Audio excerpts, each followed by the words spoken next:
So now we're going to talk about socialization, and I love socialization. It is my bread and butter, if you will. So the reason I got so involved in socialization is through my shelter work and seeing that a lot of the problem behaviors we had or we were observing in shelter dogs could have been mitigated, reduced, not even an issue if these dogs had received proper socialization when they were puppies. So we're going to go through socialization because it's a pretty hefty topic.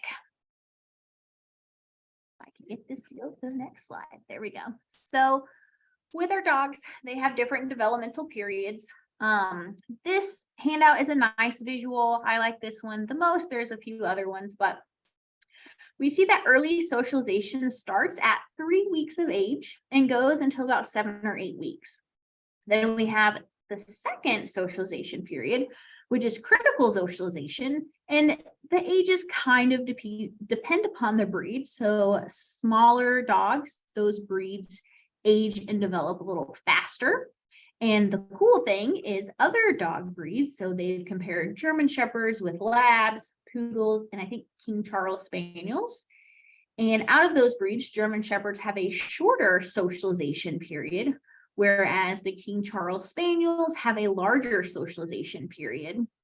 And it really depends on those dogs' jobs, right? So if we're using a German Shepherd and we're using them in the shepherding way, where they're going to be a fence line for our livestock as they're going around, then they need to be more weary of new things coming into their environment versus a King Charles who's going to be a companion pet. They have a longer socialization period because breed-wise, they need to be learning that new things are safe and that they're going to be exposed to a household and probably going out and about and downtown.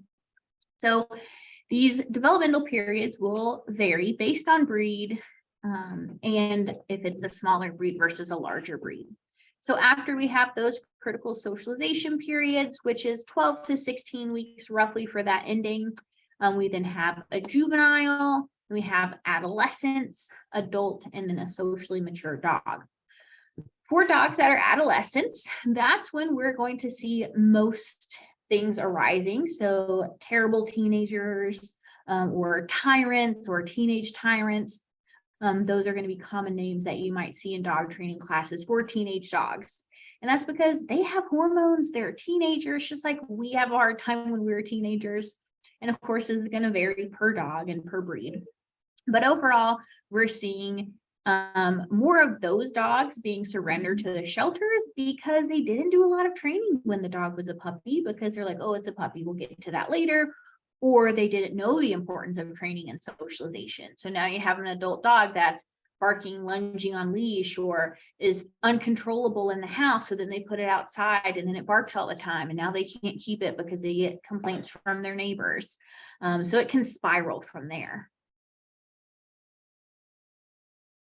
So socialization, there's lots to focus on, and I do not want you to get lost in the forest for the trees. So don't mistake the big picture because of all the little details that make up the picture.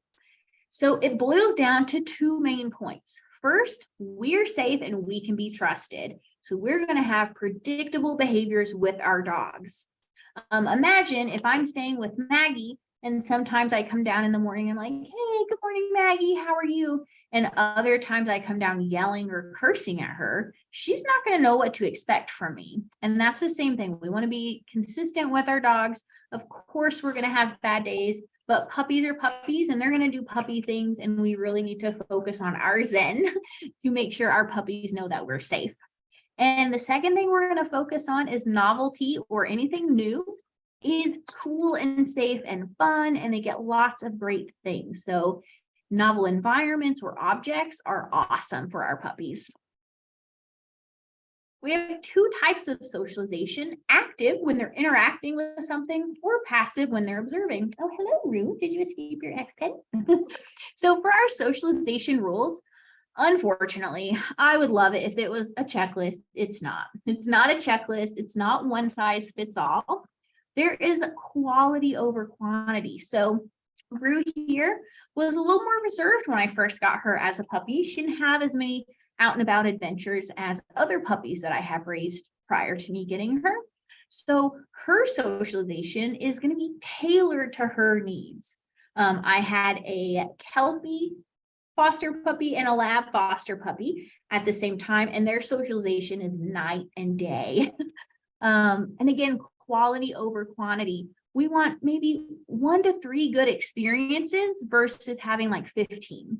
I know I say back in the day, but it wasn't that long ago, that you wanted your puppy to meet 100 people within however many days, and you needed to do that or you weren't doing socialization right.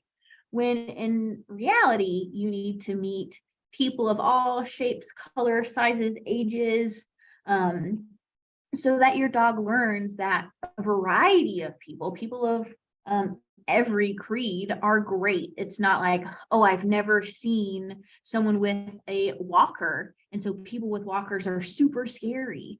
We want to take them and let them see positively and have great associations with all of those. And watch for body language. So we're going to make sure that our puppy's not cowering, or that our puppy's not giving lots of calming signals and stress signals, and set our puppy up for success. So at one point, Rue thought kids were terrifying. They are unpredictable, and that did not work with a herding dog. And unfortunately, she got playfully chased by a kid, and she was like, they're the scariest thing ever. So when we continued her socialization, if we were seeing kids on a playground that were having a great time, screaming, yelling, I simply crossed the road. She could still see them at a distance, but that distraction level, the intensity was high. So we increased that distance and we shortened our duration. So instead of calmly walking by and letting her look, I just made sure I kept a constant pace as we walked by. I wasn't running by or making a big deal out of it. If they had been, when we passed the playground and there was 1 or 2 kids, we could walk by the sidewalk right next to the playground, take as long of time as we wanted to. We just want to set our puppy up for success. So we do have focus areas. For those of you who like lists, this is a list.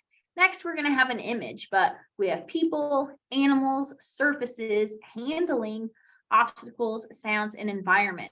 So socialization is not exposure. I will repeat that. Socialization is not exposure. So to socialize my puppy with people, I have passive and active. Passive, we might sit on a blanket on the ground, and as people walk by us and my puppy looks, she's going to get some treats. Active socialization, I'm going to allow her, if she's comfortable, to go up and say hi to those different people. Same thing with animals or surfaces. So animals, we have passive and active. Surfaces are mostly going to be active, walking on a surface, touching a surface with her paws. Handling, you're going to touch a foot, give a treat, touch a foot, give a treat. The vets have always asked me, lift a tail, give a high value treat. Because lifting a tail, our puppies quickly learn that means a thermometer is going in there, and that's not a great association. So if they get used to lifting a tail means food's going to happen, then vet exams are easier. And again, keeping in mind their comfort level. If you go to touch your puppy's paw and they pull it back, then you might have to just go near the paw, give a treat. Near the paw, give a treat. Approach the paw, give a treat. So we want to vary, and then maybe eventually you can touch the paw. They don't pull it back, and you can give that treat. So here's a great visual from Chelsea at Positive Futures Dog Training and Behavior.